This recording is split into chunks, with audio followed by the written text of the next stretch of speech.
Hello दोस्तों, cyber सूत्रा में आपका स्वागत है।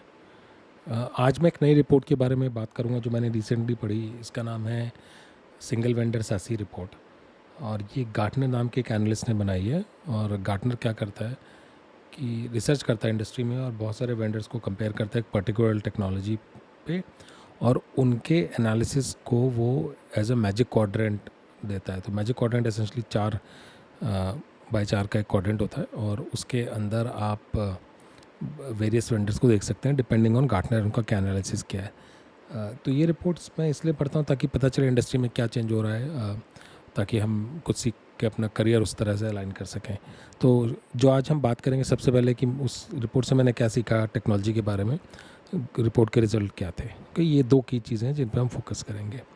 तो पहला जो इसमें की पॉइंट निकल के आया है कि बाय 2027 यानी अगले 3 साल में जो 65% ऑफ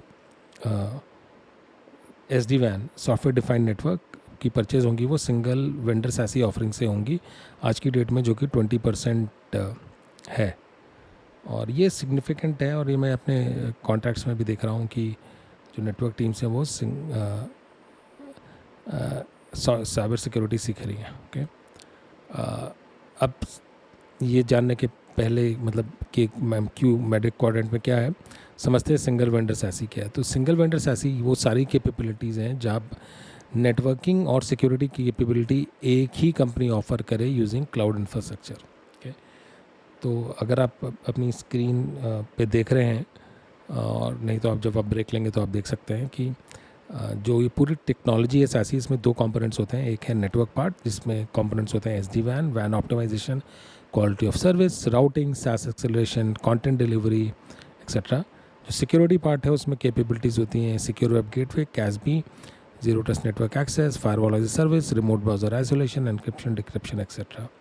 तो एसेंशली क्या है कि अगर किसी भी एंटिटी को कंपनी में, जिसमें एम्प्लॉय, कॉन्ट्रैक्टर, पार्टनर्स, डिवाइसेस और कुछ भी हो सकता है, वो कोई कंपनी की रिसोर्सेज एक्सेस करना चाहते हैं, जिसमें application, data, devices, SaaS application, data centre, कुछ भी एक्सेस करना चाहते हैं, तो वो इस क्लाउड इंफ्रास्ट्रक्चर को यूज़ करेंगे, और वो cloud infrastructure network connectivity as well as security offer करेगा। ओके, और इसके लिए वो लोग चार्ज करते हैं जो भी इस इंफ्रास्ट्रक्चर प्रोवाइड करेगा। और इसमें इंपॉर्टेंट चीज़ क्या है कि जो यूज़र और डिवाइस का कॉन्टेक्स्ट है वो पता होना चाहिए क्लाउड इंफ्रास्ट्रक्चर को एक्सेस देने के पहले, और साथ ही साथ जो एंड यूज़र है उसको एक्सपीरियंस सेम होना चाहिए, चाहे वो कहीं से भी एक्सेस कर रहा हो। End of course zero trust base.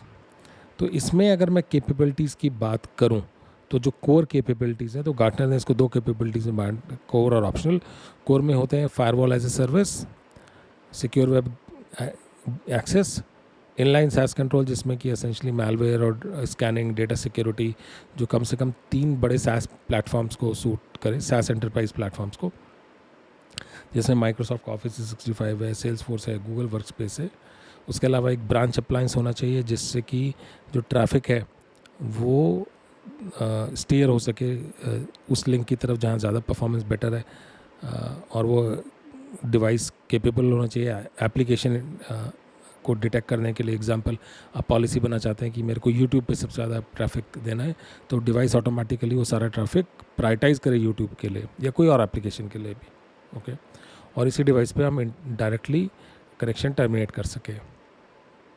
अच्छा, उसके अलावा एक कोर कैपेबिलिटी जो मैंने पहले भी बोला है कि identity, contacts, partner policy based remote access, ताकि और जो कि प्राइवेट और इंटरनेट एप्लीकेशंस दोनों के लिए कॉमन हो। सो एग्जांपल, पॉलिसीज़ में मैं डिफाइन कर सकूँ, अगर पार्टनर आ रहा है तो क्या एक्सेस देनी है, एम्प्लॉय आ रहा है तो क्या एक्सेस देनी है, अगर वो घर से आ रहा है तो क्या करना है, अगर वो ऑफिस से कनेक्ट कर रहा है तो क्या करना है, अकॉर्डिंगली उसको एक्सेस ग्रांट देनी चाहिए। ओके, उसके अलावा एक एंड पॉइंट सॉफ्टवेयर एजेंट जो कि हेल्प करेगा कनेक्टिविटी के लिए SaaS इंफ्रास्ट्रक्चर में।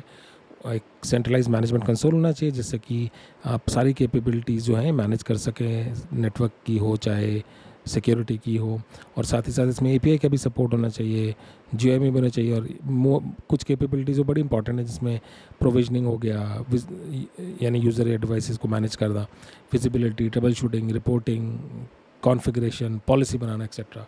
उसके अलावा सिंगल पास आर्किटेक्चर होना चाहिए डेटा एनालिसिस के लिए, ताकि एफिशिएंटली डेटा एनालाइज कर सके इंफ्रास्ट्रक्चर।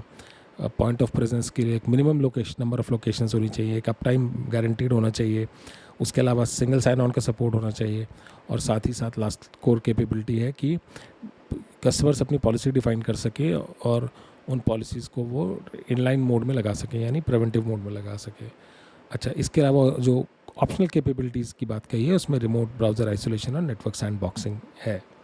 ओके, तो ये होगी सिंगल वेंडर SASE की कैपेबिलिटी। एसेंशली एक ही वेंडर जो कि दोनों नेटवर्किंग और सिक्योरिटी कैपेबिलिटी ऑफर कर रहा है।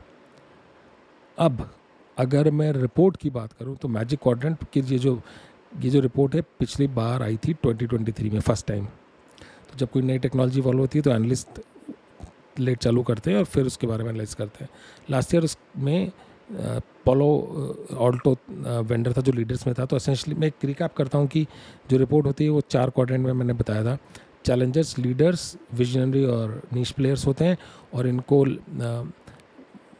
एबिलिटी टू एग्जीक्यूट का एक एक्सेस होता है और कंप्लीटनेस ऑफ विजन का दूसरा एक्सेस होता है जिस पे कंपेयर किया जाता है। ओके, तो जैसे लास्ट ईयर जब आया था तो पोलो ऑल्टो नेटवर्क्स लीडर्स में था। ओके, और चैलेंजर्स में थे केटो नेटवर्क्स, वर्सा नेटवर्क्स और फोर्टिनेट। विजनरीज में थे सिस्को और फोर्स पॉइंट, जुनिपर नेटवर्क्स और VMware थे नीश प्लेयर में। अब इन चारों की क्या डेफिनेशन आप इंटरनेट पे देख लीजिएगा, काफ़ी कॉमनली अवेलेबल है ये डेफिनेशन। मगर इस साल क्या हुआ है कि तीन कंपनीज आ गई लीडर्स में, पोलो ऑल्टो नेटवर्क्स, केटो नेटवर्क्स और नेटस्कोप। तो नेटस्कोप पिछले साल थी नहीं, इस साल आ गई। केटो नेटवर्क्स ने एक मैसिव जंप लिया है, चैलेंजर्स से लीडर्स में आ गया है। ओके, जुनिपर नेटवर्क्स और VMware चले गए हैं, और सिस्को थोड़ा नीचे मूव कर गया है विजनरीज में। फोर्स पॉइंट थोड़ा विजनरीज से निश प्लेयर में आ गया है। ओके, और फोर्टिनेट थोड़ा चैलेंजर्स में और ऊपर हो गया है। तो इस तरह से रिपोर्ट आई है ये। ओके, सो इट्स इंपॉर्टेंट कि आप समझें कि इंडस्ट्री किस तरफ जा रही है। कुछ वेंडर्स हटा दिए जाते हैं, कुछ नहीं होते हैं, डिपेंडिंग ऑन उनका बिजनेस क्या है। कई वेंडर्स हैं जो सिर्फ SSC करते हैं, कुछ सिर्फ नेटवर्किंग करते हैं, और वो इसमें नहीं है, क्योंकि एक मिनिमम नंबर ऑफ़ कस्टमर्स, एक minimum number of amount of revenue चाहिए होता है, तभी गार्टनर या कोई भी एनालिस्ट इनको अपने इस मैजिक क्वाड्रेंट में डालता है। ओके, तो मेरे हिसाब से आप सीखते रहिए, और कुछ और क्वेश्चन प्लीज़ शेयर करिए। With that, thank you so much, I will see you next time.